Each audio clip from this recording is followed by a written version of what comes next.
بسم اللہ الرحمن الرحیم۔ شروع ذات یکتا کے نام سے جو کل کائنات کا مشکل کشا ہے، کروڑوں درود و سلام محمد پر، آل محمد پر، اصحاب محمد پر۔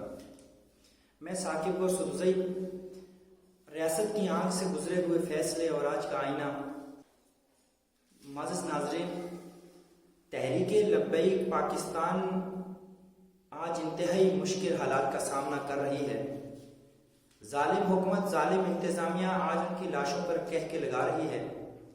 ریاست زمین کا ٹکڑا نہیں، لوگوں کا مان ہوتی ہے، مگر افسوس ہم پھر وہی غلطی دہرا رہے ہیں جس نے کراچی کی گلیوں کو خون سے رنگا، لال مسجد کے میناروں کو خاموش کیا اور پنجاب کی مٹی کو لاشوں سے بوجھل کیا۔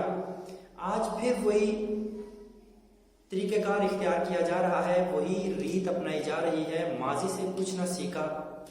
تحریک لبیک کی قیادت کو گولیاں لگنے سے شہادتیں کارکنوں کی ہونے تک کی خبریں موصول ہوئی ہیں، اور یہ اطلاع بھی آئی ہے کہ امیر تحریک سعد رضوی صاحب کو بھی زخمی ہیں۔ تحریک لبیک آج اس دہانے پر کھڑی ہے کہ جہاں کبھی سپاہ صحابہ پاکستان یا لال مسجد کے لوگ ہوا کرتے تھے، یا جن کو انتظامیہ نے وہاں پر لا کر کھڑا کیا تھا، قہر، گرفتاری اور کچلنے کی روش یہ وقتی سکون تو دیتی ہے، مگر تاریخ بتاتی ہے کہ خون کا انتقام نسلوں کا پیچھا کرتا ہے۔ کراچی میں مہاجر قومی موومنٹ کے خلاف آپریشن سے کیا حاصل کیا؟ برسا برس کے انتقامی نفرت کے علاوہ کچھ ملا؟ سپاہ صحابہ کے 20 کے قریب مرکزی رہنما قبر میں چلے گئے، ان کے کارکنان، ان کی محبین ریاست نے مقابل کھڑے کیے، کیا حاصل ہوا؟ آج ان کا وجود کسی نہ کسی نام سے برقرار ہے، لیکن میری ریاست نے ہزاروں لوگوں کا خون دیکھا۔ لال مسجد کے مولوی صاحب اور طلباء سمیت مسجد کے مینار میں دب گئے، مسجد کے نیچے مسمار کر دیے گئے، مسجد ختم کر دی گئی، لیکن کیا حاصل ہوا؟ وہی برسا برس کی گلیوں میں بم و بارود کی بو ہی ہمارے نصیب میں آئی۔ جب حاصل کچھ نہ ہوا تو آج تحریک لبیک کے ساتھ یہ کچھ کیوں کیا جا رہا ہے؟ کس کی ایما پر یہ کچھ کھیل رچایا جا رہا ہے؟ ایک اور طبقے کو اس بند گلی کی طرف کیوں دھکیلا جا رہا ہے؟ کس کی خوشنودی حاصل کرنی ہے؟ کس کو خوش کرنا ہے؟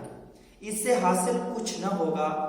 ریاست ماں ہوا کرتی ہے، جب اولاد نہ رہی تو ماں کا وجود کیسے رہے گا؟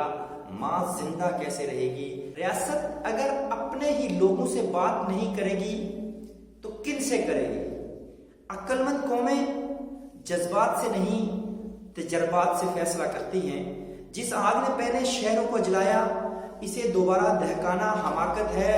آج ضرورت ہے نرمی کی، مکالمے کی اور انصاف کی، طاقت کے نہیں تدبیر کے استعمال کی۔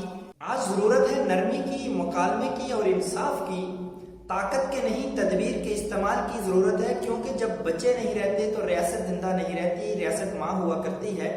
یہ وہ لمحہ ہے جہاں تاریخ پھر سے دروازہ کھٹکھٹا رہی ہے۔ اگر سن لیا تو بچ جائیں گے، اگر انکار کیا تو پھر وہی صدا گونجے گی، ہم نے اپنی قوم خود جلائی تھی اور اس کا انجام اچھا نہیں ہوا کرتا۔ اپنے لوگوں سے مذاکرات کر لیے جائیں تو ناکامی نہیں ہوتی، اپنے لوگ مرنے سے بچ جائیں تو یہ کامیابی ہوا کرتی ہے۔ خدا را سن لو، ہماری ریاست بچا لو۔ اگر اس ریاست کے کرتا دھرتا اللہ نے آپ کو بنا لیا ہے تو اس میں خون کی ہولی نہ کھیلو، ایسا ماحول نہ بناؤ کہ کل کچھ نہ بچے۔ اللہ میرا آپ کا اس ریاست کا حامی و ناصر ہو۔ دیجیے اجازت، اللہ رہے گے باقی۔